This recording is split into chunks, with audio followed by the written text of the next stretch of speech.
cell group which is nagaganap po sa Zoom sa iba't ibang araw.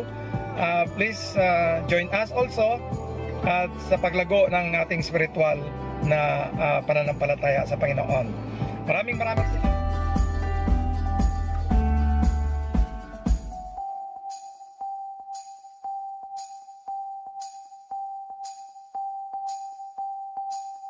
Let's prepare to worship the Lord and enter His courts with thanksgiving and praise.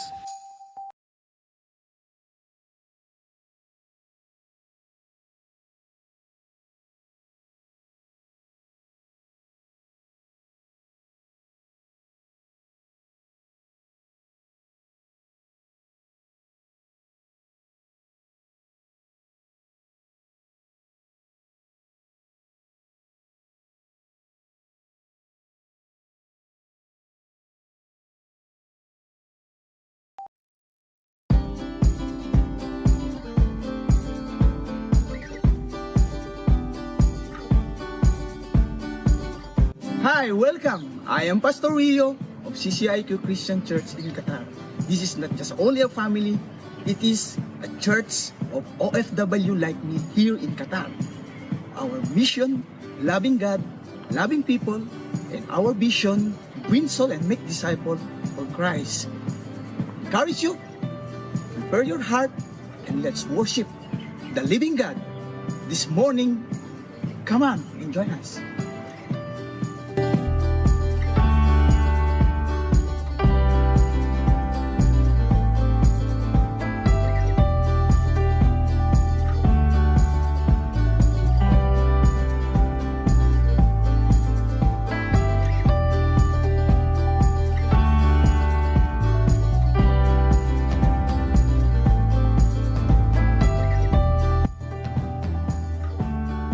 Hello church, how do we attend worship online service?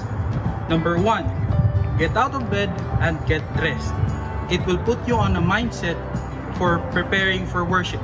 Number 2, gather as a family. It is an activity for a whole family. Number 3, sing aloud and proud.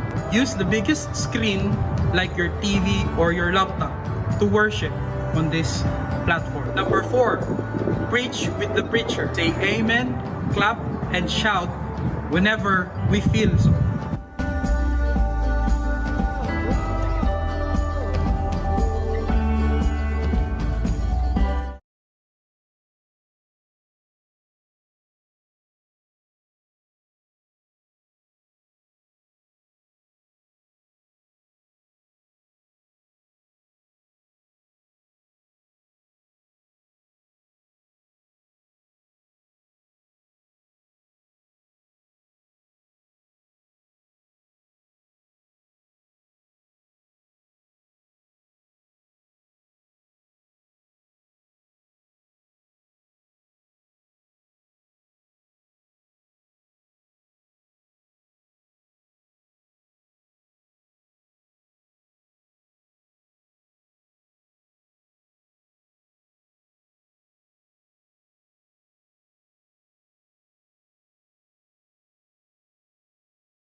Amen. Magandang umaga po sa ating lahat. At magandang umaga rin po sa mga kapatid natin na through online sila po ay makakapagpuri at makakapagpasalamat sa Panginoon. Sige po. Ngayong araw po ay nire-remind tayo ng Panginoon na hindi tayo nag-iisa. Ano man yung nangyayari sa buhay natin, ano man yung meron tayo sa araw na ito, palagi nating tandaan na hindi tayo nag-iisa. Kasama natin ang Panginoon. At kailanman hindi po niya tayo iiwanan dahil yun ang kanyang pangako. At ang Diyos po ay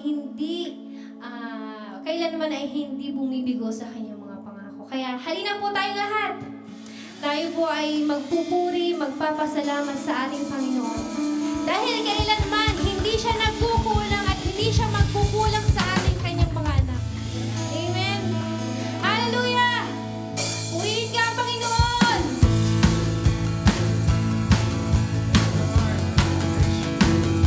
Yes, Jesus.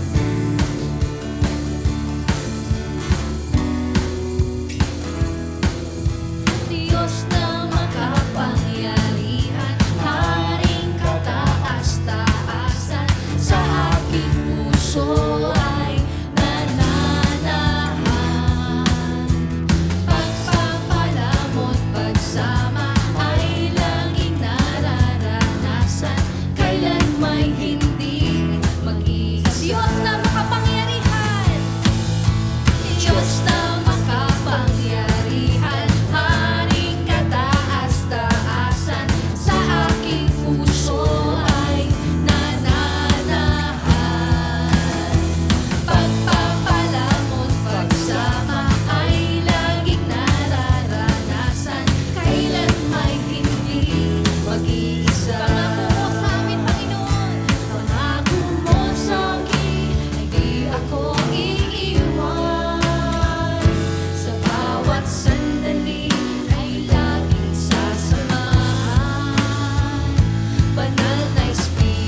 Ikaw ang aming kanlungan. At kahit kailan, Panginoon, hindi ka nagkulang. Ano man yung sitwasyon na meron kami dito sa oras na ito, ito'y tinataas namin lahat sa iyo. Dahil kahit kailan, Diyos, kahit kailan, Panginoon, hindi mo kami pinagkulang. Salamat, O Lord. Dahil napakabait. Yes, Jesus. Oh, we worship you, Jesus. Hallelujah. Hallelujah.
Lord.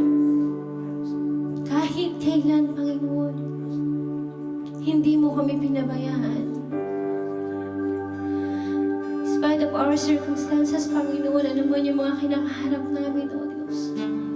Tunay na nakikita namin ang kadakilaan mo, O Diyos. At patuloy mong ipinapakita, Panginoon, na ikaw ay dakila, ikaw lamang ang makapangyarihan sa lahat, O Diyos. Kaya pinupuri ka namin, O Diyos. Pinapasalamatan ka namin, Panginoon. Dahil ikaw ay dakila, ikaw ay mabuti, at wala nang makahihigit pa sa iyo, O Lord. Sa iyo po ang pinakamataas na papuri, pasasalamat namin lahat, O God. In Jesus' name we pray and we declare, Amen.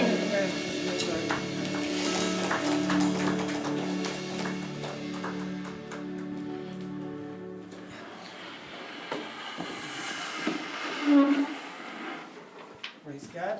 Napakabuti ng Panginoon. Amen? Amen. Okay, praise God. Ako po ay na-bless. And handang ko po yung presensya ng Panginoon. Napakabuti ng Diyos. Sa kabila po ng pandemya, sa kabila po ng pagsubok, tunay, God is good. Napakabuti ng Panginoon. Kailanman ay hindi ka nagkulang sa amin, O Diyos. Kaya marapat ka laming papurian, itaas, hulatian lagi, Panginoon, ang iyong pangalan. Napakabuti mo sa amin, O Diyos. Na tunay, Panginoon, na hindi ka nagpapabaya sa amin. Na tunay, ikaw po ang Diyos na buhay. At sa patuloy po namin paglapit sa inyo, O God, patuloy po namin inaalala, Panginoon, ang ginawa mo sa krus ng Kalbaryo, na kung saan, O Diyos, kayo po ay namatay, napako, nasugatan, binugbog, Panginoon, ang iyong katawan upang magkaroon kami ng kapatawaran sa aming makasalanan. Upang kami magkaroon ng kagalingan dahil sa mga latay mong natamo, O Diyos. Sa mga oras na ito, God, gagawin po namin, Panginoon, at alalanin namin, Panginoon, ang ginawa mo, Panginoon, na hindi po namin kakalimutan, Panginoon, na ikaw ay namatay, Panginoon, once and for all, Panginoon, upang kami, O Diyos, ay tunay na magkaroon ng relasyon sa iyo, O God.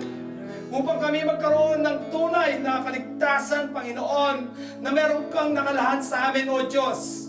Maraming salamat sa ganang amin ay wala po kaming magagawa, Panginoon, kaya tunay, kinuha mo, Panginoon, inako mo kasalanan na dapat kami, O Diyos, ang mapako.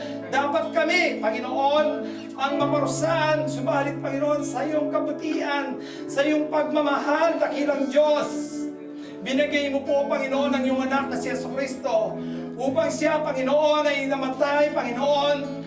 Lord, upang magkaroon kami ng kapatawaran, Panginoon. Sinabi mo, Panginoon, kung walang pagbubuo ng dugo, Panginoon, ay walang kapatawaran. Sa oras na ito, God, Panginoon, Panginoon, inaalala, O Diyos, ang ginawa mo doon sa krus ng Kalbaryo. Maraming salamat, Panginoon, sa tagumpay mo, Panginoon, na ikaw ay namatay. Maraming salamat po at marami pa, Panginoon, ang gagawin mo pa sa aming buhay, O Diyos, sapagkat napagtagumpayan mo ang lahat, O God. Maraming salamat po. Dakilang Diyos, at sa gawain ito, patuloy namin tinataas ang iyong pangalan, O God. Maraming salamat po. At sa umagang ito, ating pong gagawin ay handa po natin yung ating sarili, una sa lahat yung ating puso.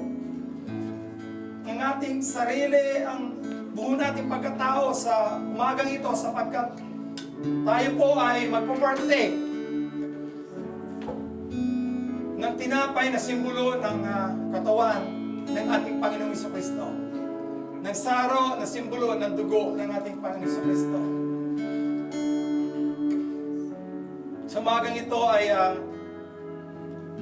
suriin po natin ang ating puso.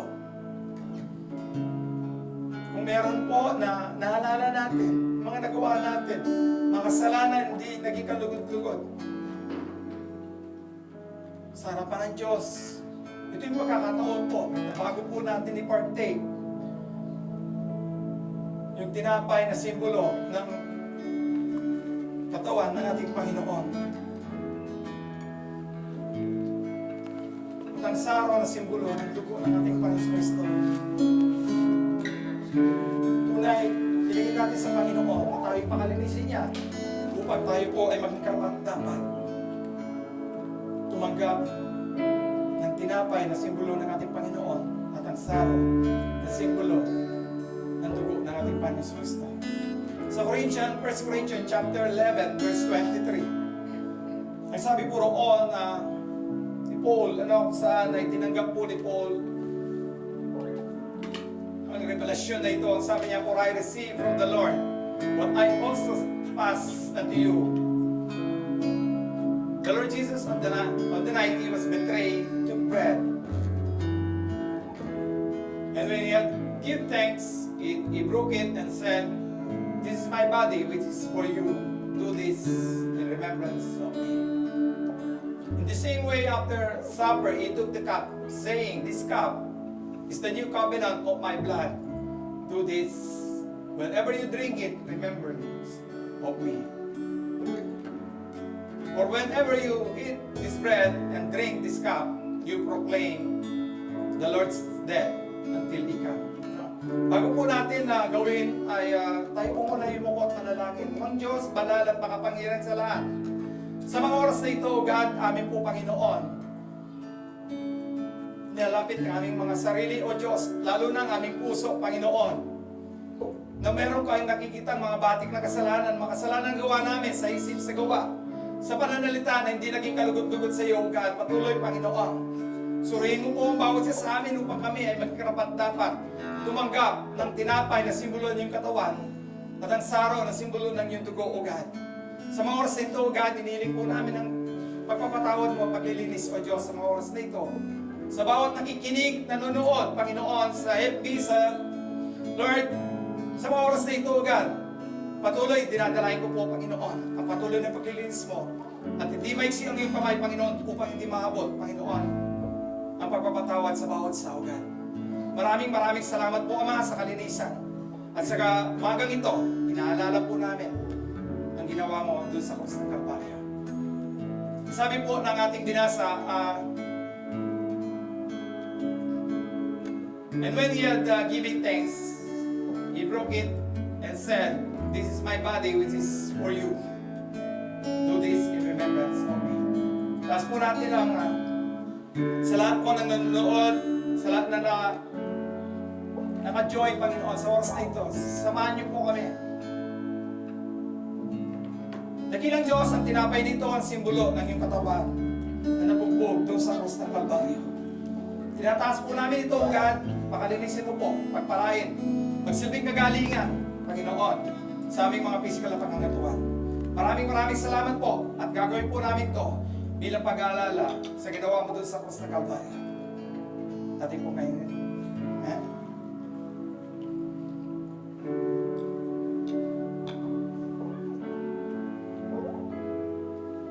Verse 25, in the same way, after his supper, he took the cup, saying, this cup is the new covenant in my blood. Do this whenever you drink it in remembrance of me.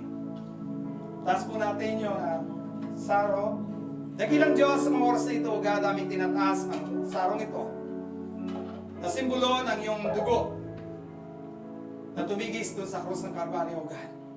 Kinikilala po namin ang ginawa mo, Panginoon, na kayo po'y namatay bilangayin, Panginoon, upang kami, Panginoon, ay magkaroon ng kapatawaran. Dakilang Diyos, ang sarong ito ay aming tinataas na pakalinisin mo, Panginoon, pagpalain, Panginoon, at gawin po, Panginoon, instrumento, kalakasan, kapatawaran, kalinisan sa aming physical pangatuan. Maraming salamat po sa pangalan ni Jesus. Sabay-sabay po natin. Amen. Amen. Dakilang Diyos, makapangyarihan sa lahat. Sa oras na ito, God, nagpapasalamat po kami sa selebrasyon sa tagumpay, Panginoon, na muli po namin, Panginoon, nilalalang yung ginawa doon sa krus ng Kalbaryo. Muli, Panginoon, maraming salamat sa tagumpay. Salamat po sa pangalan ni Jesus. Amen and amen. Praise God.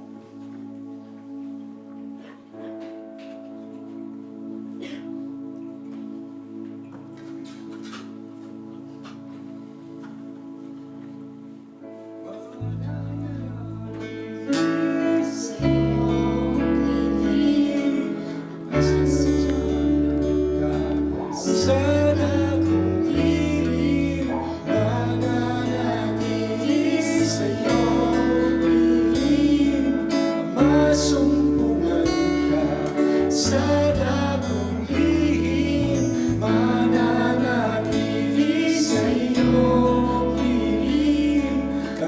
sasambahin ka sa dakong lihim, mananatili sa iyong lihim, na masumpungan ka sa dakong lihim.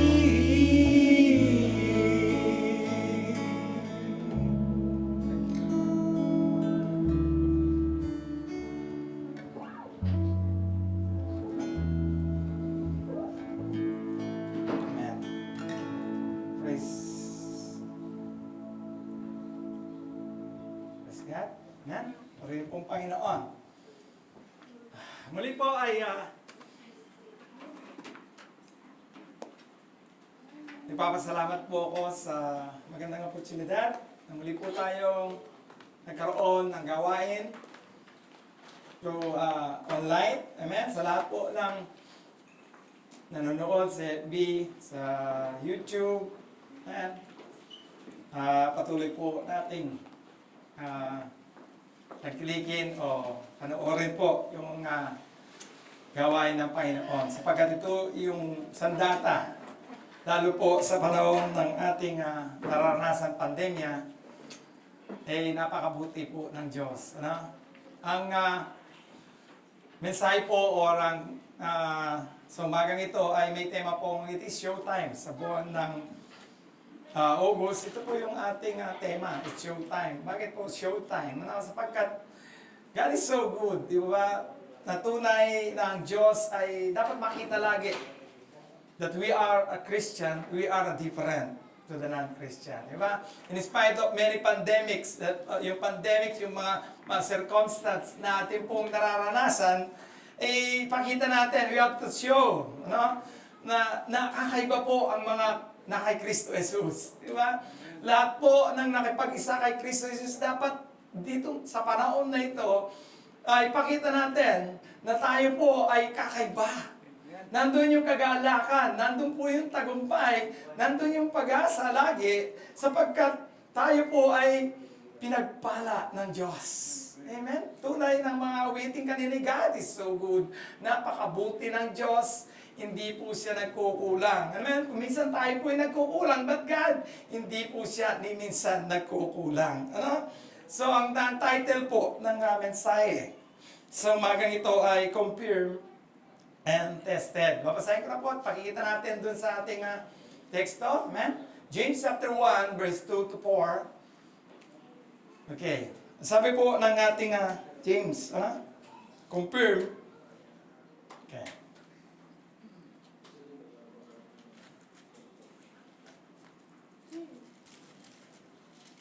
James chapter 1, verse 2 to 4. Consider it pure joy, my brother and sister, whenever you face trials of many kinds, because you know that the testing of your faith produces perseverance. Let perseverance finish its work, so that you may be matured and complete, not lacking anything. Pagpalain po ng Panginoon ang salita niya sa pagkabasa. Amen? Confirm and tested. Confirm, kita po natin yung the word confirm, no? To prove, to clarify, yung makikita po natin, yung maipakita natin, makumpirma natin ng ating pong pananampalataya, sapagkat ang ating nabasa, ang sabi roon ay, whenever trials comes, ibig sabihin, meron pong tunay na darating na pagsubok. Hindi ibig sabihin na tayo po tumanggap kay Kristo Jesus, we are on the bed of roses. Di ba? Hindi po ganoon na tayo po ay tumanggap. Lalo't kung minsan, nagtataka pa ang iba kung kailan daw sila tumanggap kay Kristo Jesus, kung kailan sila nakakilala kay Kristo Jesus, lalong dumami ang problema. Di ba? Ito po yung maraming katanungan sa maraming mga Kristiyano na tumanggap kay Kristo Jesus. Napakarami. problema rito, hindi pa natapos yung isa, may kasunod na naman. Hindi pa natapos yung isa, may kasunod na naman. Di ba? Ito yung pandemya na ating ginagalawan sa panahon po ngayon. Napakarami po ang mga Kristiyanong nanlamig. Di ba? Marami po ang Kristiyanong nawalay kung minsan o lumayo na dumistansya sa gawain ng Panginoon. Kaya sabi ko nga madalas, huwag tayong mabaksin. No? Yung mabaksin, yung back to sin. Ha? Huwag tayong bumalik sa kasalanan. Inako na tayo o dinalan tayo ng ating Panginoon sa kaliwanagan, huwag nating muling balikan ang kadiliman. Diba? Pwede tayong mabaksin sa COVID, but huwag tayong mabaksin o bumalik sa kasalanan. Diba? Huwag tayong mag-backslide. Sapagkat walang katutunguan yung buhay natin kapag tayo po ay nawala sa Panginoon. God is so good. Ang napakabuti ng Panginoon. Ano? Dito sa lupa, makikita natin in John chapter 16, verse 33, ang sabi po ng Panginoon, in this world, there are a lot of troubles. Ano? Maraming mga pagsubok. Kaya ang sabi doon ng Panginoon mismo, ang Panginoon, ay nagsabi na pinalalahanan niya ang mga taong sumusunod sa Kanya. Ang sabi niya, in this world, there are many troubles. Marami po ang mga pagsubok. Ibig sabihin talagang meron pong pagsubok. Bakit? Dito sapagkat yung ating pong ginagalawan ay corruptible world. No? So napakaraming problema. But hindi ibig sabihin na tayo po ay iniwan ng Panginoon. Amen? Itong James na ating binasa, kung ating pong babalikan, yung ating James na binasa, ito po yung aklat ni James na kung saan he encouraged those Christian or Jewish Christian na sila po ay aakit tayo ng konti. Sabi ron, yung mga 12 o yung mga na-scattered na mga Jewish Christian doon sa Jerusalem na sila po ay dahil sa pag-uusik in Acts chapter 1, ang sabi po roon, nagkaroon ng matinding pag-uusig, magkaroon po ng malaking pagkakaroon ng malaking trouble po o inusig po ang mga Kristiyano at sila po ay nagkawatak-watak, nagkalat. At that time, ang sabi po ni James, alam natin, bago po yun, nais ko po pakilala si James dito, siya po yung brother ni Christ. No? Siya po yung napakagandang kung papakinggan natin, kapatid mo ang Misaya. Di ba? Marahil nung nasa lupa ang Panginoon, sila ay nagkukwentuhan, brother. Di ba ba? Marahil ang Panginoon si-share sa kanya, Brother James, alam mo ba ako, Messiah? I am the Lord. Di ba? I am the way, the truth, and the life. Marahil si James ay nagtataka. Di ba? Mother Mary, ano ba yung pinagsasabi ni Kuya Jesus? Di ba? Marahil natatanong why? Because James on that time, exactly, he don't understand what Jesus want. Ano? Hindi pa niya kayang aburin, hindi niya kayang tarukin ang sinasabi po ni Jesus during the time. Kaya sabi niya, in John chapter 7, bababasa niyo ron, sabi po ron, marami ang hindi naniwala kay Kristo Jesus, maging ang kanyang mga kapatid. Diba? On the time, nahirap. Biro mo, kapatid mo, tapos sasabihin niya, I'm the way, the truth, and the life. Ako ang ihahain, ako'y papakos, ako'y mamatay para sa kasalanan. Di ba? Ito kung minsan hindi po maunawanan. And finally, nung siya po ay nasaksiyan niya ang kamatayan ng Panginoong Hesus, napako ang ating Panginoon, nasaksiyan mismo ni James na siya po ay namatay. At muli siyang nabuhay at nagpakita po kay James. Siya po ay nagkaroon na alala niya, na-refresh yung mga sinabi ng Panginoon. Kaya sabi po ni James, patungkol sa mga pagsubok. Sapagkat naranasan po ni James, di ba? Naranasan po niya, nakita niya si Jesus na pinako, namatay. Gaano kasakit? Di ba? Makita mo yung kapatid, nandun, nakapako, inihintay yung kamatayan sa ilang oras. No? Maging ang kanyang magulang, nakita niya yung dalamhati, yung iyak ng kanyang magulang. So, ito po, naranasan po ni James ang hirap na dinanas ng isang taong nawalan. At dito po sa James na ito, na ating tinatalakay, i-encourage niya, pinalalakas niya kung paano po haharapin ng mga Kristiyano kapag dumating ang pagsubok. Amen? Kaya po yung ating title ngayon is Confirm and tested. Are we ready? Confirm ba yung ating pananampalataya? Tunay ba ang ating pananampalataya? Genuine ba yung ating pananampalataya when the trials comes? Nakahanda po ba tayo? Diba? Nakahanda po ba tayo? Na sapagkat sabi po ni 1 Peter chapter 4 verse 12 and 13, do not be surprised. Sabi niya, huwag kayong hindi ito pagkakataon lamang. Sabi nga niya, hindi ito kundi ito inilahan ng Diyos na merong pagsubok na darating sa buhay ng isang taong na kay Kristo Jesus. So makikita po natin, sabi nga, hindi aksidente na pagpasok mo sa trabaho at madatnan mo ang boss mo, sisigawan ka agad. Diba? Hindi yun aksidente. Kasama sa paglalakbay mo bilang isang Kristiyano. Diba? Hindi aksidente, binagyan ka ng napakaraming trabaho ng boss mo. Diba? Hindi po aksidente ang lahat ng nangyayari sa buhay natin. Kaya sabi ni Peter, huwag kayong mabigla, huwag kayong masurprise sa mga pagsubok na darating sa atin. Ibig sabihin na tayong mga Kristiyano, we have to be ready always sa lahat ng atake ng kalaban. Di ba? Alam natin na ang kalaban po umingi ng pahintulot lagi sa Panginoon. In Job, makikita natin na si Satan ay laging umingi ng permiso and God knows our limitation. Alam ng Panginoon ang limitation natin. Kung gaano kataas, kung gaano ka kababa. Alam ng Panginoon, kaya hindi po pahintulot ng Panginoon yung pagsubok na hindi mo makakayanan. So dito po makikita natin sa James na makikita natin ang sabi po roon, consider it pure joy, my brother and sister, whenever you face trials of many kind. One point na makikita natin, na alam natin, meron pong pagsubok, merong trials, di ba? Dapat po yung ating, yung trials na yan, turn into joy. Di ba? Ito yung sabi ni James, magalak ka sa lahat ng mga pagsubok, yung lahat, hindi po konti, kalahati, kundi ang sabi niya, magalak ka sa lahat ng mga pagsubok na iyong harapin. No? So, titingnan natin, sino po ang matutuwa, di ba? Napakahirap matuwa, napakahirap mangiti, di ba? Yung nga lang masigawan ka ng boss mo, parang hindi na may pinta ang mukha mo, di ba? Yung nga lang mawalan ka ng trabaho, mapadalan ka ng papel, ng EDSAR, at tapos tanggapin mo, mawala ka na palang trabaho for so many years. Di ba? Paano mo sasabihin na, I'm so glad? Lord, di ba napakahirap kung minsan it is difficult for us to accept like that situation. Di ba?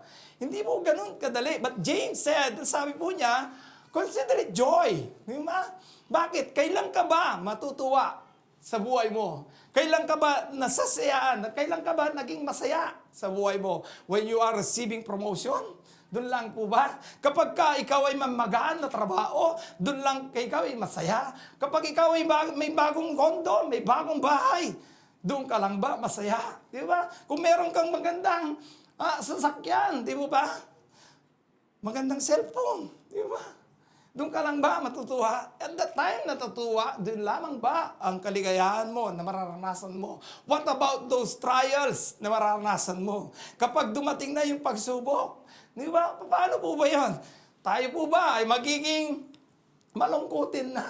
Kaya sabi po ni James dito, rejoice. Di ba? Consider it joy ang lahat ng mga nangyayari. Huwag mong i-skip, huwag mong palalampasin, huwag mong kakalimutan.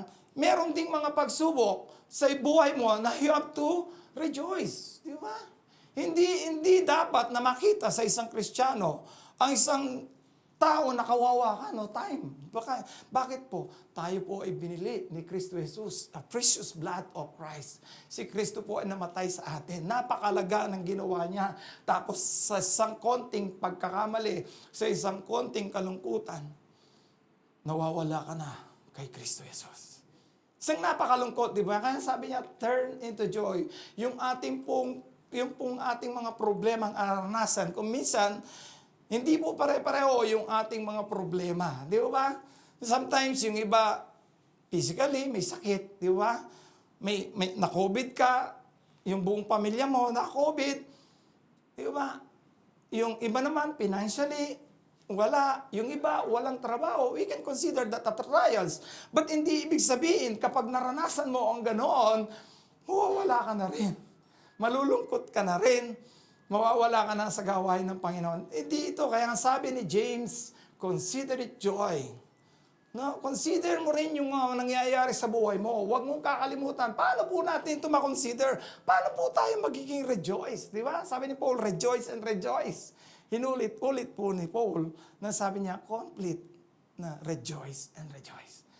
Kaya makikita, paano tayo magiging masaya, di ba? Pinakita po ni James dito, hindi po yung problema ang ikakutuwa mo, kundi yung gagawin ng Panginoon doon sa problema mo. Di ba? Yung magiging prospect ng buhay mo, yung pananaw mo, na doon mo ituon na meron kang kagalakan. Hindi doon sa problema. Talagang hindi ka magiging masaya kapag ikaw ay natuon na focus doon sa problema.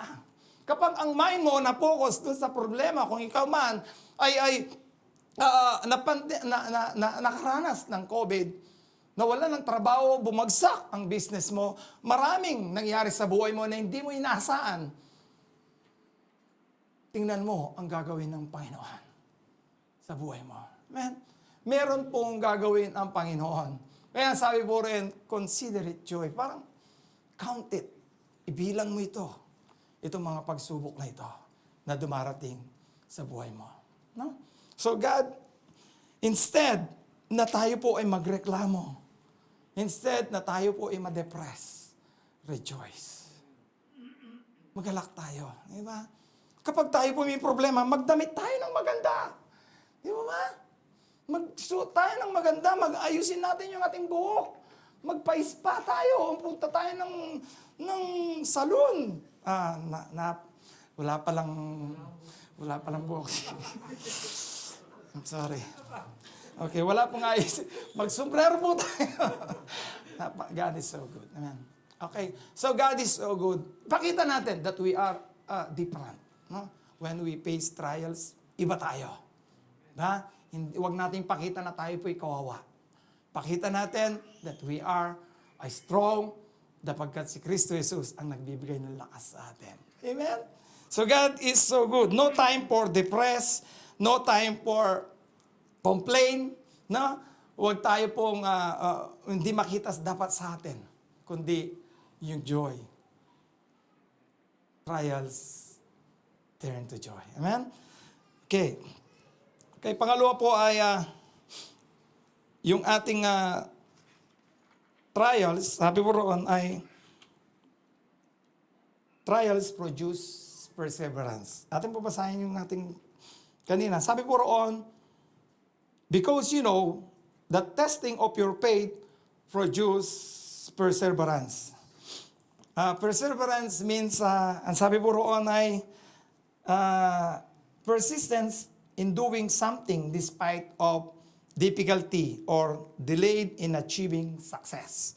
Napakaganda po sinabi niya, persistence in doing something despite difficulties. Yung continue effort to do achievement something despite of difficulties and failure. Yung atin po pala, nga sabi niya, yung mga pagsubok na yan, in spite of difficulties, ang sabi po roon, we have to move on. Di ba? Hindi mo magiging sagabal yung problema ngayon sapagkat yung ating pagsubok na ating inaharap, magdudulot ito ng perseverance. No? Ito yung maghahatid sa atin doon sa finish. Kung titingnan natin, yung goal. Like for example, yung pong eroplano from Qatar to Doha, ay from Qatar to Manila, hindi po ganun kadali ang pagsakay at pagbiyahe patungong Manila. Makakaranas po siya ng mga turbulence, di ba?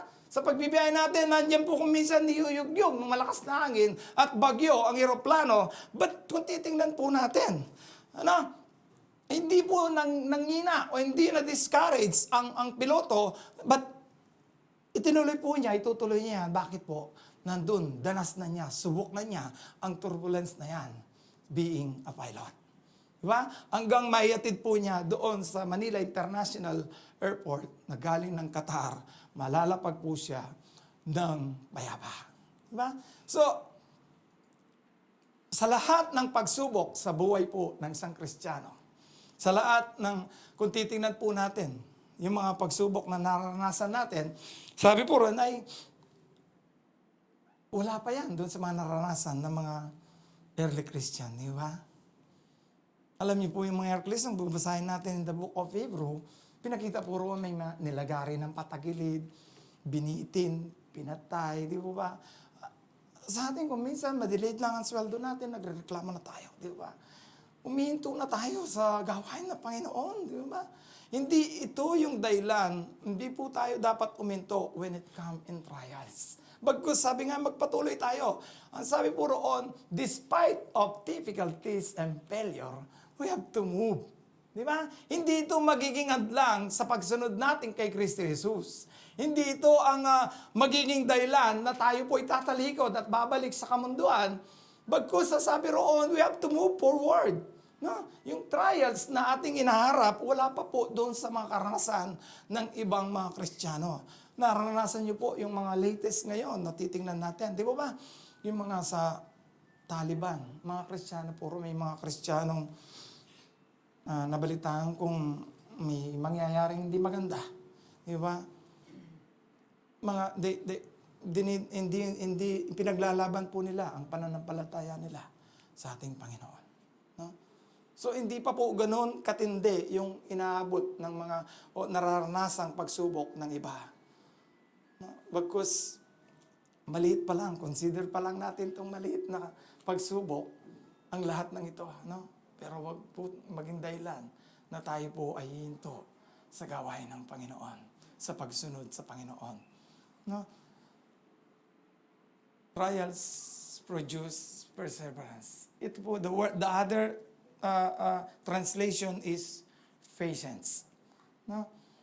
Patience, sabi po roon, ang patience po ay yung wala ka lang gagawin. Di ba? Kaya pag sinabi mo, nagpapanik na ang mga tao. Di ba? Kailangan na tayong magsiyanda. Di ba? Sa Pilipinas po isang araw, sabi na nga ako, sabi niya, Daddy, padalan mo ko ng pera. Bakit? Nagpapanik yung mga tao rito, magla-lockdown na naman. Sabi ko, anak, nawawalan ka na ng pananampalataya. Diba? Hindi po tayo dapat umayon doon sa mga takbo. Asan yung, sabi ng Panginoon, tandaan nyo, nung ang Panginoon po ay nagbigay ng mana doon sa disyerto, meron pong nagpanik doon. Di ba? Kumuha siya ng maraming mana, kinabukasan po napanis. Ang sabi ng Panginoon, one day lang, di ba? Itong araw lang ito, ipagkakalob ko sa iyong lahat ng, hayaan mo muna yung bukas. Di ba? Dito po, nagkaroon din ng panik, naranasan ko rin. Sabi ng mga kasama ko, namili na sila at naubos yung lahat ng tindahan ng Almira. Sabi niya, ikaw, ano bang binili mo? Sabi ko, isang noodle, saka isang tubig. Sabi ko, magsasara na.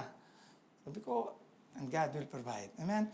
Yun po yung ating makikita natin na hindi tayo madala sa sitwasyon nangyayari sa mundong ito. Dapat nandun po yung patience natin. Ano man ang mangyari sa kapaligiran mo, alam natin yung ating inawit kanina na hindi tayo pababayaan ng Panginoon.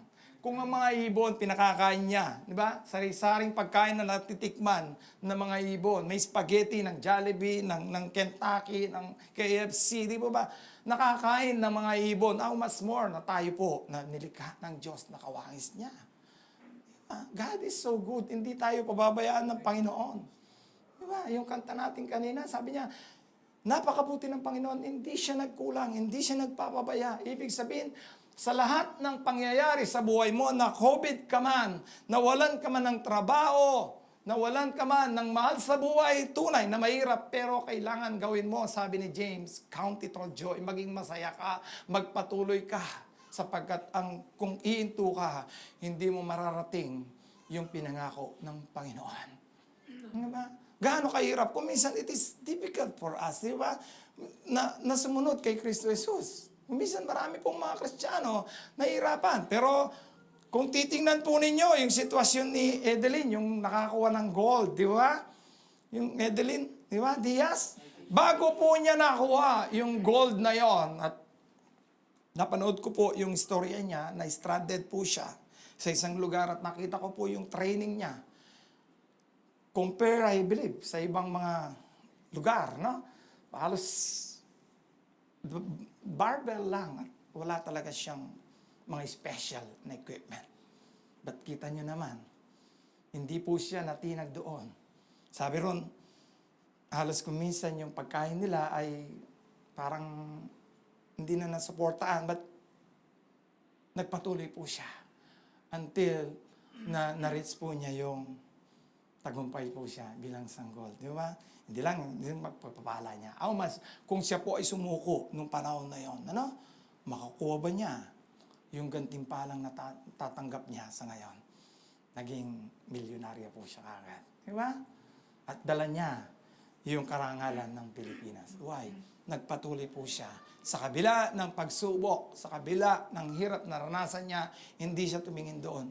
Tumingin din siya doon sa goal na makakuha niya ang gold. Diba? For us being Christian, marami po ang pangako ang Panginoon sa atin. Una sa lahat, ang kaligtasan, yung langit na naghihintay sa atin. Sayang naman po yung mansyon na inilahan niya sa atin.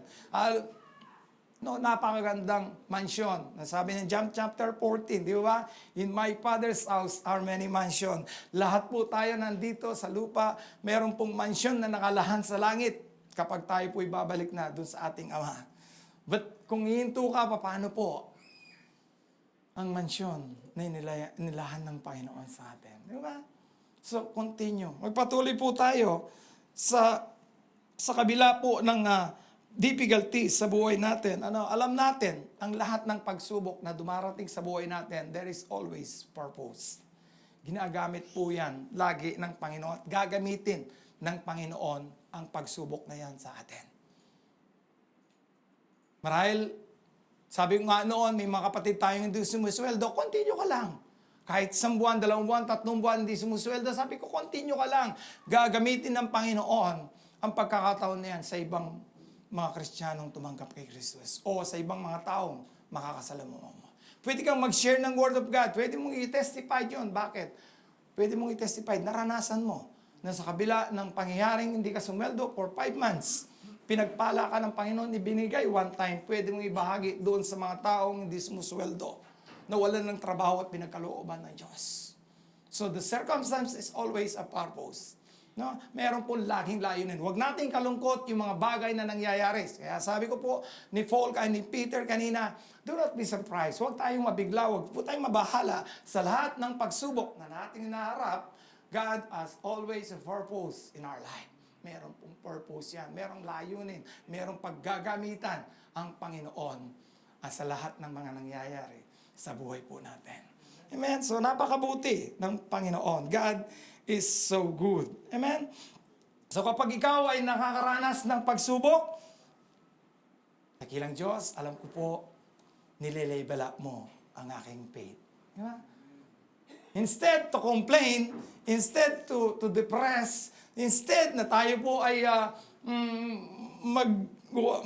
mawala sa gawain, lumayo sa Panginoon, instead na ganoon po ang maging aksyon natin, but tanong natin sa Panginoon, Panginoon, gusto mo na naman akong ma-level up. Diba? Panginoon, salamat, dumating na naman ang pagsubok na ito. Diba? Agree? Agree kayo nanonood? Dito po. Agree kayo that trials is a gift? Ayun. Di ba? Parang napakahirap ata. Trials is a gift. Di ba? Sapagkat trials, sabi nga, itong trials nito, ito yung magdadala sa iyo doon sa level up ng iyong pananampalataya. Di ba? Bakit? Tuturuan ka ng Panginoon na magkakaroon ka ng mahabang pagpapasensya. Magkakaroon ka ng pagtsitsaga.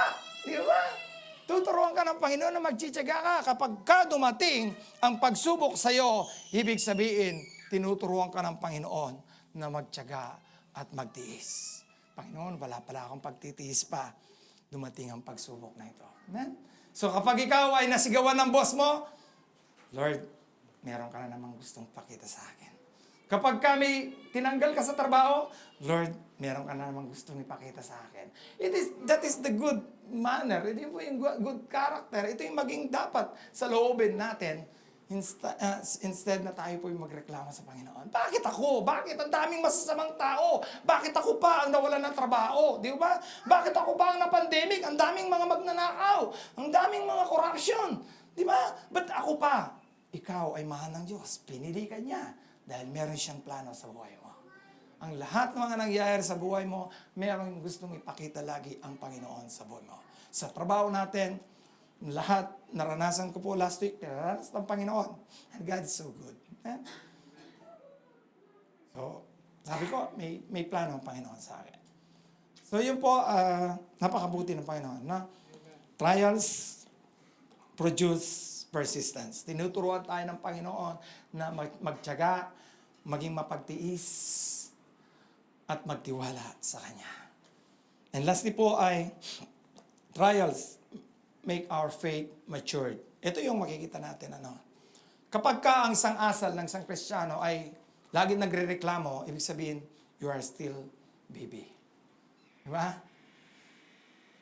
Kasi, pansinin natin yung bata, walang ngayon, magre-reklamo lagi pagka wala pong gatas. Diba? Pag walang pagkain, nandun po yung reklamo. But being a Christian, tinuturuan tayo ng Panginoon at gusto ng Panginoon na tayo po ay lumago sa ating pananampalataya. At ito pong persistence, ito po yung magtutulak din sa atin upang tayo po ay maging matured. Sa mga experience natin, kaya nga sabi ko, born again is an experience. Na hindi po ganoon, kapag ikaw tumanggap kay Kristo Jesus, matatag ka na ngayon. Di ba? So, born again is an experience. Sa lahat ng experience mo, sa lahat ng karanasan mo sa buhay, ito'y ginagamit ng Panginoon to become strong. Sabi nga si Edeline kanina, hindi po ganun kadali ang magbuhat ng 200 kg. Diba? Hindi po ganun kabilis. Kung hindi po siya praktisado ng mga kamay niya, hindi po niya kayang buhatin yung barbell na yun. Ibig sabihin, nandun po yung practice natin, exercise natin. Yung pong faith natin, gusto ng Panginoon na tayo po ay lumago. Magandang halimbawa, di ba ba? Kung titingnan po natin, si Joseph, isang popular na makikita natin. Alam niyo po ba kung ang Panginoon ay hindi niya pinalakas si Joseph, makakarating ba siya bilang right hand ng Paraon? Kung si Joseph po, nung pagkalaglag ng kanyang mga kapatid doon sa balon, ni-rescue kaagad siya ng Panginoon, nagpadala kaagad ng mga thousand of angel para iahon siya doon. Sa palagay niyo po, magiging right hand siya ng Paraon. Hindi lang yun, binenta siya, nakaranas siya ng rape, di ba? Lalaki na rape. Attempted rape. Na bilanggo, sa palagay niyo kaya, kung pinakawalan siya kaagad ng Panginoon doon sa bilangguan, magiging right hand siya ng Paraon. At kung si Joseph po ay nabusan ng pasensya, hindi siya nagtiyaga, palagay nyo kaya, magiging right hand siya ng Faraon. Diba? So yun po yung makikita natin, God is so good. Yung proseso ng pagiging Christian natin, nandun po yung proseso ng pagiging Christian natin. Huwag tayong madala dito sa sitwasyon natin sa panahon ng nating panahon ngayon. Ang lahat po ngayon ay instant. Diba? Ang lahat, instant coffee, instant noodles, instant pagkain, instant asawa, instant, kung ano-anong instant sa buong mundo nangyayari. Di ba? Hindi po tayo gano'n. Sa pagiging Kristiyano, nandun po yung proseso. Kapag tayo pabigla-bigla na lang ng desisyon at hindi tayo naghintay dun sa Panginoon, mawawala po tayo. Amen? So, lagi po tayong magtiwala sa Panginoon. Now, yung ating pananampalataya, kalakip mo lagi niya na yung test. Bakit po? Gusto niyang lumago ang ating faith. Gusto niyang lumawak, tumaas ang antas ng ating pananampalataya. Imagine, Abraham was called by God. Di ba? Tinawag niya si Abraham, ang sabi niya doon sa lugar ng Ur. Sabi niya, Abraham, dadaling kita doon sa lugar na kung saan ay darami ang iyong pagpapala. Darami ang iyong binhi. Sabi niya, Panginoon, wala naman akong anak. Diba? Bibigyan kita. Ito yung pangako ng Panginoon, di ba? Subalit ang sabi niya, okay, amen. Praise the Lord. Tinanggap mo yung pagpapala, tinanggap mo yung hamon ng Diyos. Sabi niya, susubukan kita, iwanan mo o lisanin mo ang lugar mo ng war at pumunta ka dun sa lugar ng Kanaan. Pwedeng gawin ng Panginoon, i-bless siya dun sa lugar ng Kanaan, di ba? Na pamilyar na po siya doon. Nandun ang kanyang pamilya, yung mga kaibigan niya, nandun na yung kanyang kinakain. But doon sa comfort zone na yun ay tinanggal siya ng Panginoon. Hindi yan ang para sa iyo. Dadaling kita doon sa lugar na kung saan ako ang naglalagay doon. No?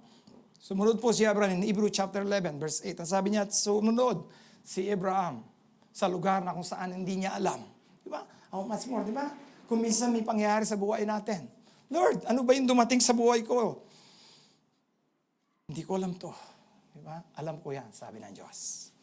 Marahil sa atin, napakahirap unawain yung mga pagsubok na dumarating sa atin. Finally mo lang malalaman, yes, may plano pala ang Panginoon. Napakaganda pala ng plano sa akin ng Diyos. Kaya pala hindi ako natanggap doon sa ina-applyan kong kumpanya, meron palang mas dobling ibibigay na sweldo itong aking bagong ina-applyan. Kaya praise God, Panginoon, hindi ako natanggap doon sa dating kumpanya.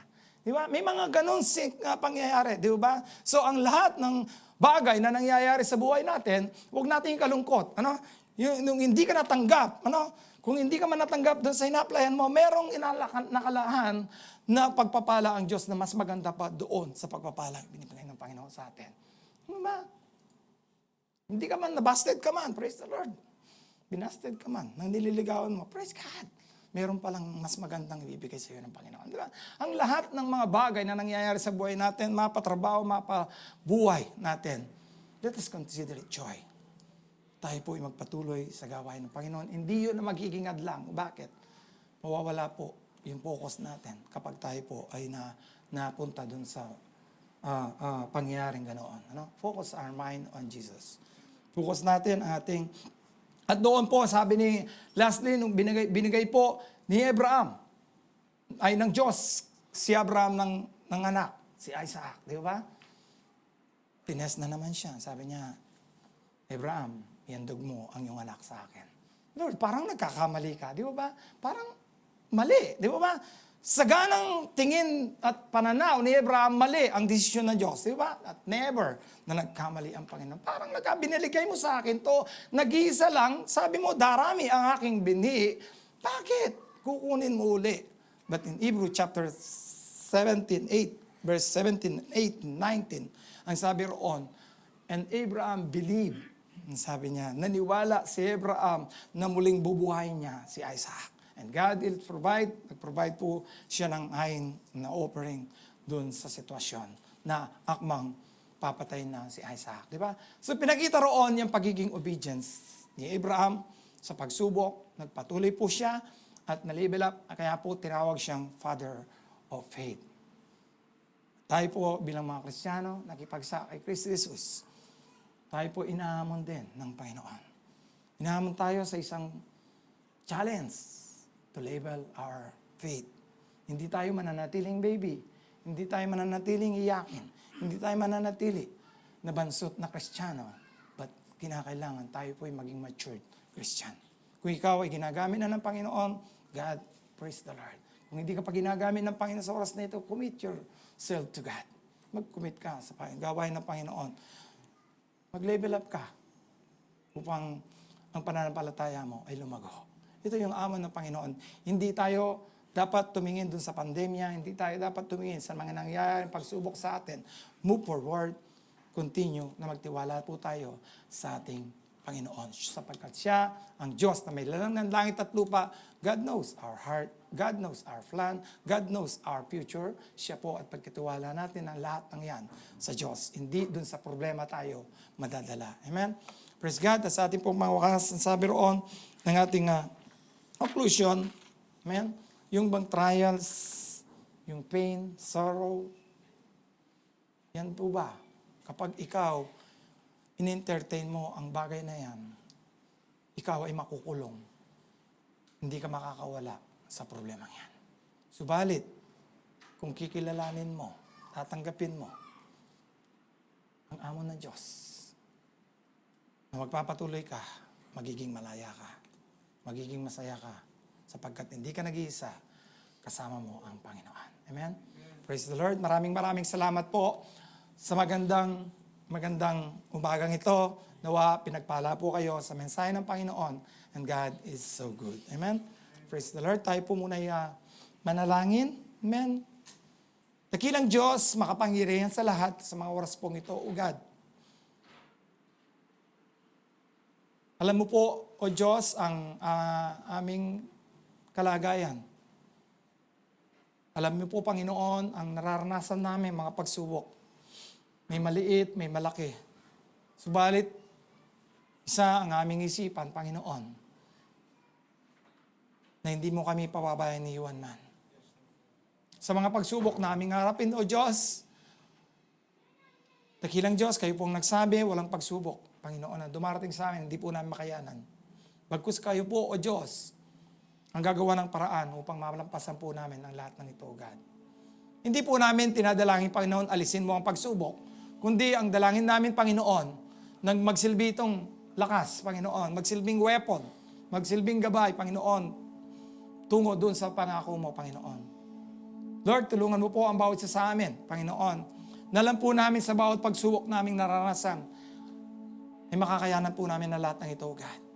Kung meron man po rito, Panginoon, na nawala ng trabaho, nagkasakit, nawala ng mahal sa buhay, kalungkutan, Panginoon, kabalisahan, anumang, Panginoon, na atake ni Satanas, Panginoon. Alam po namin, there is always a limitation. Alam namin, Panginoon, dumating ang pagsubok at ito'y may hangganan, Panginoon. Kaya, O Diyos, alam po namin, kung meron man, Panginoon, nakakaranas ng pagsubok sa oras nito, alam po namin, darating ang araw, darating ang oras, matatapos ang pagsubok na ito, O God. Kaya nagpapasalamat po kami, O God, kayo po ang Diyos na malaki, ang Diyos na makapangyarihan, na hindi nagbabago, hindi nagpapabaya. Alam po namin, O Diyos, kung minsan, Panginoon, inaayahan mo ang mga pagsubok na ito dahil meron kang layunin sa aming buhay. Kami ay pinalalakas mo at meron kang, Panginoon, gustong ipakita sa buhay namin. Kaya maraming salamat po sa magandang umagang ito, sa mga nanonood, Panginoon, naka-join. Lord, maraming salamat sa mga kapatid ko. Nawa, O Diyos, silid mo sa bawat puso ang mga salitang aming narinig sa umagang ito na magsilbing kalakasan sa bawat sugat. Tunay po, pinupuri ka namin, pinasalamatan sa oras na ito sa pangalan ni Jesus. Amen and amen. God bless you po.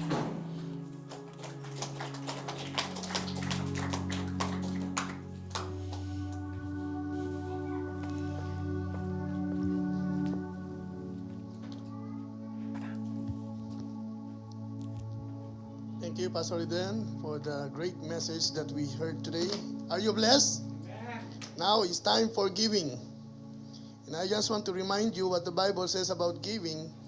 In the history of Old Testament, the giving was offered by the people who understood and who worshiped the Lord, the giver of life. Remember yung dalawang magkapatid? No? That is the first history in the Old Testament that was about the offering, the Cain and Abel story. Now, in our time, we are not giving about the crops, yung grains. If you are a farmer, you need to give the first, yung harvest mo. If you are, kung ikaw man ay isang pastol ng mga tupa, you need to give the first fruit of your yung mga inaalagaan. But the point here, when we offer to the Lord, either that is 10% of total of your income, which is in the Old Testament, the measure of giving was 10%. But it is not all about the 10%. It is about your heart. That's why in the Old Testament, in the story of Cain and Abel, when they offered to the Lord, look what God's first, yung gusto niyang makita sa atin. It is our heart. That's why this is what the Bible says in the book of Proverbs chapter 3, verse 9 to 8. Honor the Lord with all your wealth, with the first fruit of all your crops.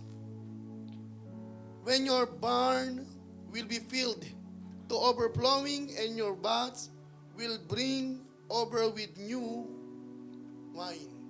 So, honoring the Lord, this is the most important. Meaning, we are acknowledging that all the things that we receive, it is came from the Lord. The Lord God doesn't need material things, but by the virtue of what God's given to you, He first gave His life to us. And what is our response?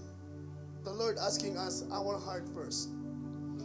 It's very hard to understand the word honoring the Lord. Honoring the Lord is look like you are first and foremost giving all the praises sa buhay po natin. Yung may mataas ka na pagtingin, yung may divine na pagtingin, na yung ginawa ng Panginoon sa iyo, ibinabalik mo. Through what? Through giving. That's why in the New Testament, the Lord Jesus Christ is not emphasizing about the 10%. He is emphasizing what is in your heart. Napakahirap i-honor ang isang tao unless that you, kung kilala mo siya, kung in-acknowledge mo ang kanyang lordship sa buhay mo. That's why many Christian believers until now is struggling this kind of ministry, the ministry of giving. It is because wala pa namang malalim na relasyon sa Panginoon. Hindi nila alam kung gaano kaimportante ang pagbibigay natin, na ang Panginoong Diyos hindi naman nangangailangan ng mga bagay. He doesn't need your money. He doesn't need your wealth. Pero ito ay pagpapakita ng pagbabalik ng kagandahang loob na ginawa ng Panginoon sa buhay natin. He first gave us the precious gift, yung pong kanyang bugtong na anak na si Jesucristo. Ibinigay niya sa atin. At binigay niya tayo ng buhay na walang hanggan. Unless that you have a deep relationship with Christ and with Almighty God, may hirapan kang unawain, ba't kailangan pa akong magbigay? But in this verse, honor the Lord is the first. How do we honor the Lord today? Through our giving. Let us all stand and let us pray. Lord, we thank you for all the blessings that we receive in financial things, in many aspects of our life. It is true, kulang po yung aming pagpupuri. Yung lakas po namin, Panginoon, galing sa iyo. Yung katalinuhan po namin, Panginoon, na ginagamit po namin sa aming trabaho, it is came from you. The truth, we possess nothing, Panginoon. Ito po ay galing sa iyo, Panginoon. Lord, sa panahong ito, Panginoon, na lahat ng tao nakakaranas ng financial difficulties, we do believe, Panginoon, na hindi lamang po masusukat sa ganito, Panginoon, yung pong aming pagtitiwala sa iyo na lahat ng bagay ay ibibigay mo sa aming Panginoon. First and foremost, Panginoon, nakikita mo yung motibo ng aming puso sa pagbibigay. It is true na sinabi mo, Panginoon, na subukan niyong gawin ito nang hindi ko bubuksan ang durungan ng langit at ibubuhos ang masaganang pagpapala. Sa giving, Panginoon, there is a gift. Sa giving, Panginoon, there is a blessing, Panginoon. Tunay nga, Panginoon, na if we will count the blessings that we receive one by one, kulang pa po, Panginoon. Kanya po, Panginoon, dalangin po namin ang aming mga kapatid, ang aming mga kamanggawa, Panginoon, na patuloy mong bigyan ng malalim na kaugnayan sa iyo, maunawaan nila, Panginoon, ang kahalagahan ng pagbibigay na ito, Panginoon, ay upang magamit sa iyong ministeryo, Panginoon. Maraming maabot ng pagtulong, Panginoon, sa mga nangangailangan. Matugunan, Panginoon, ang mga kapatid na nangangailangan, Panginoon. Ang gawang ito, Panginoon, ng pagbibigay ay nagagamit, Panginoon, sa pagpapalawak ng iyong ministeryo. Sa pagpapalawak na makaabot, Panginoon, ang iyong biyaya na amin pong naranasan sa iba, Panginoon. Kaya po dalangin po namin na patuloy niyo pong pagpalain ang aming mga kapatid na handang magbigay sa kanilang puso, Panginoon, ng kanilang makakaya sa pagbabalik ng papuri at pasasalamat sa iyo. Sa pangalan ni Jesus. Amen. Amen. At tayo po ay magbigay.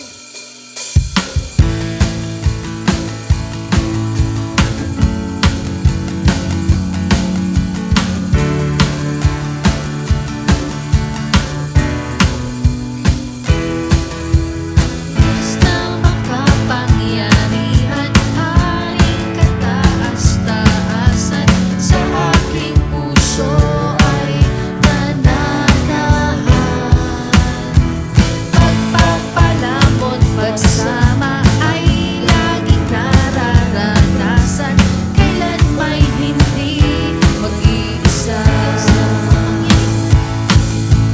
Diyos na makapangyarihan, Haring kataas-taasan, sa aking puso ay nananahan. Pagpapalamon, pagsama ay laging nararanasan, kailan may hindi mag-iisa. Kailan may hindi, kailan may hindi, kailan may hindi mag-iisa.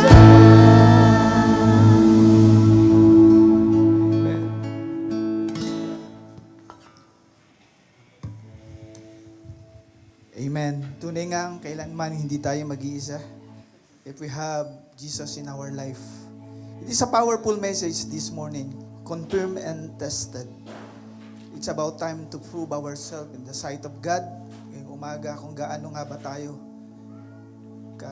kasubok pagdating sa mga bagay na dumadating sa buhay natin. It's a great reminder for us as a Christian that during this pandemic, tayo po ay pinakikita o nais ng Diyos na makita kung gaano tayo kasubok o kadalisa yung ating pananalig at pananampalataya sa ating Diyos.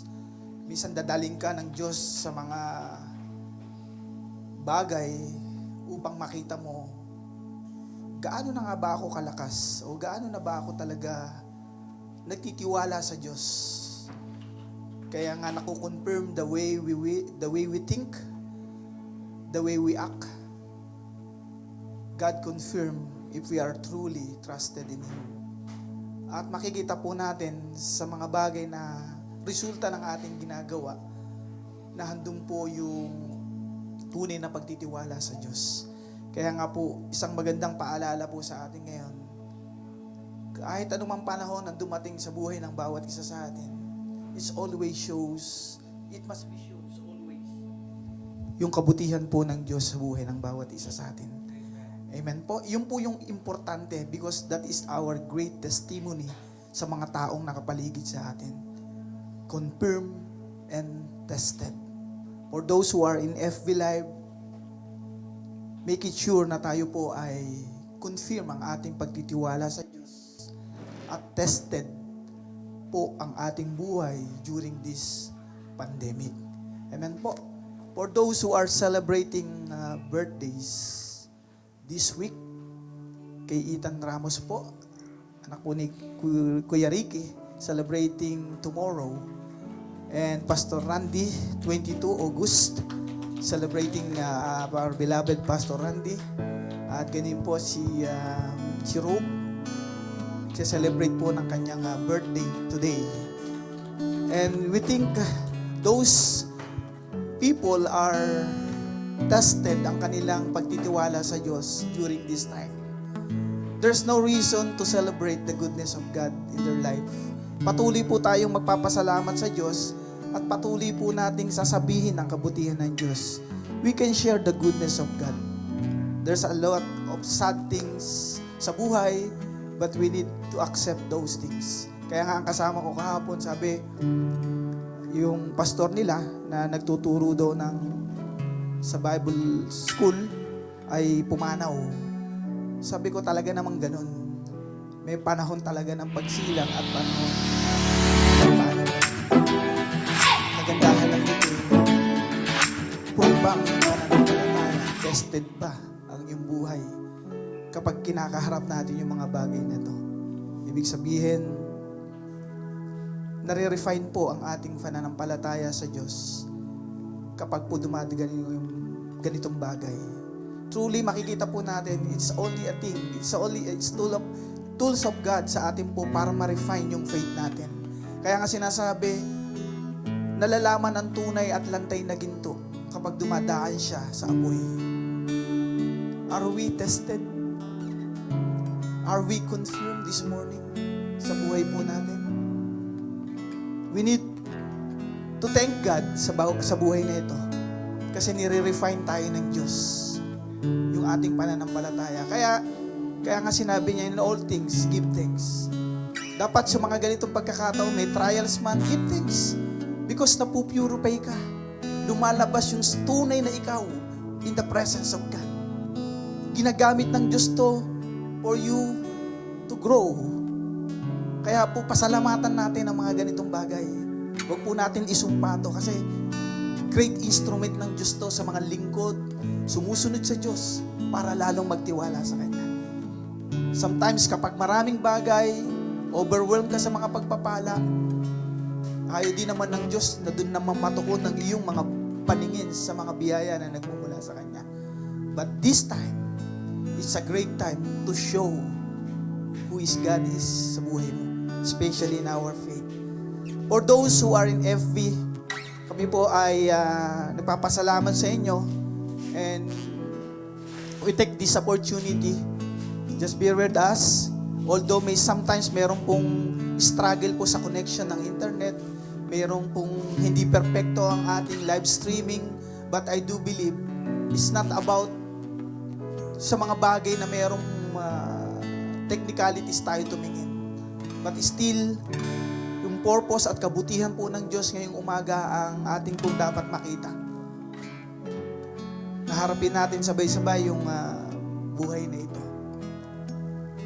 Amen po. Bago po tayo manalangin, I just want to share what the Bible says in Ephesians 3:17-19. Makipagbukas po kasi sa akin, it's a good thing to meditate the Word of God and the goodness of God in this verse. May this verse, before we depart from this place, put these verses in our heart so they may we not forget the goodness of God in our life. He said in Ephesians chapter 13:7-19, Amen. Sige po, kaya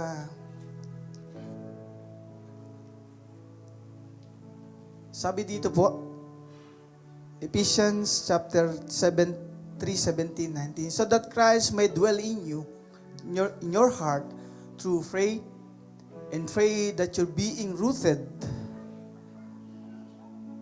grounded in love, may have strength, comprehend with all saints that is breadth and length and height and depth, and to know the love of Christ that surpasses knowledge, that you may be filled with all the fullness of God. Ganito po yung sinasabi niya sa Tagalog, naway manatili si Kristo sa inyong mga puso sa pamamagitan ng inyong pananalig. Dalangin ko na ang pag-ibig ang maging ugat ng pundasyon ng lahat ng inyong gawain, upang inyong lubusang maunawaang kasama ng mga hinirang ng Diyos kung gaano kalawak, kahaba, kataas at kalalim ang kanyang pag-ibig. At naway maunawaan ninyo ang pag-ibig ni Kristo na hindi kayang abutin ng isip at sa gayoy mapuspos kayo ng buong katangian ng Diyos. It's a good and a powerful verse. This verse describes kung paano po kumikilos, gumagawa ang Diyos sa buhay ng bawat isa sa atin. Makita po nawa ng ating Panginoong Hesukristo sa buhay natin at maunawaan ng lahat na nangyayari at ang purpose ng buhay nito. Isa lamang ang sinasabi ni Apostle Paul dito, mapuspos po tayo. Ibig sabihin, mag-overflow ang unawa natin sa pag-ibig ng Panginoon. Kung ang Panginoon po ay umiibig, He will never leave us on this time of crisis. But rather, pinupuno niya po ang ating puso upang patuloy tayong magtiwala sa Kanya. Those who live in FB, isa lamang ang dapat natin gawin ngayon habang ikaw ay nakikinig sa mensaheng ito. Huwag kang mapagod na magtiwala sa Diyos. At sa kahulihan ng panahon, makikita mo that you are a victorious Christian because you have God who never fails us. Let's all stand and pray.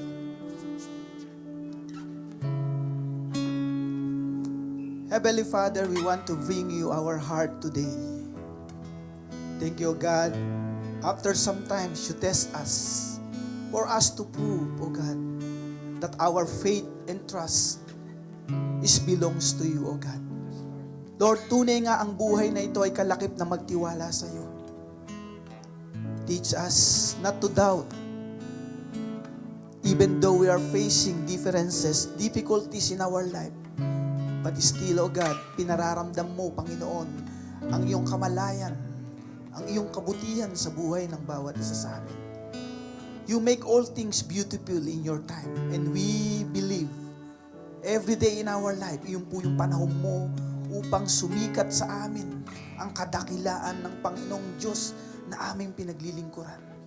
Katulad po ni Apostol Pablo, puspusin mo ang kanilang puso, lahat po, O God, ang nakikinig, nanonood ng FB Live, mag-overflow sa kanilang understanding, Panginoon, sa mga circumstances ng buhay na ito, especially sa oras na ito.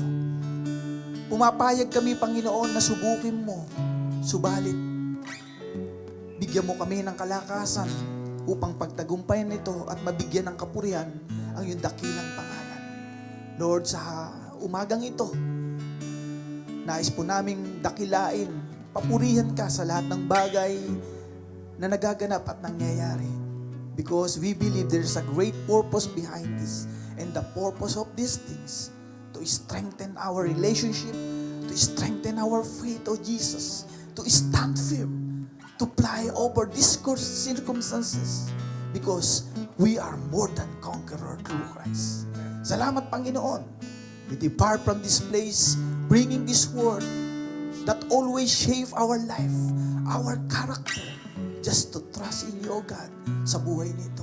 Maraming salamat sa iyong paghubog sa amin, O God.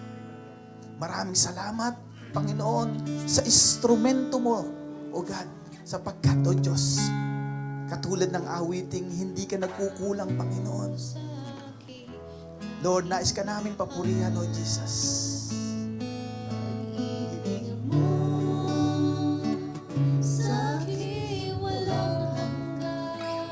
Let's make it a prayer.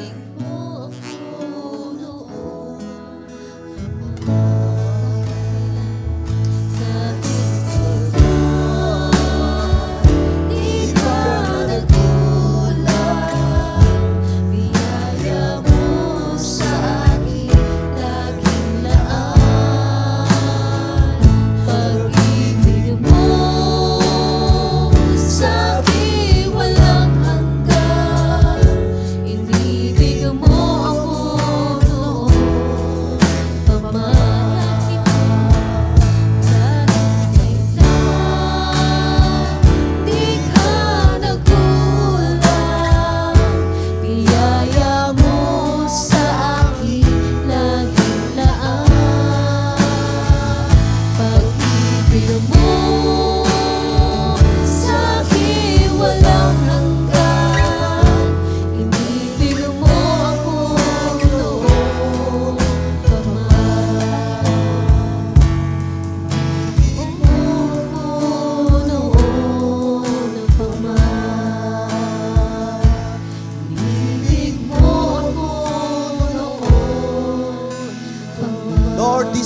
our thanksgiving, worship, and prayer for your faithfulness this morning, O Jesus. Lord, we bring back to you all the highest adoration and thanksgiving in the mighty name of our Lord Jesus Christ.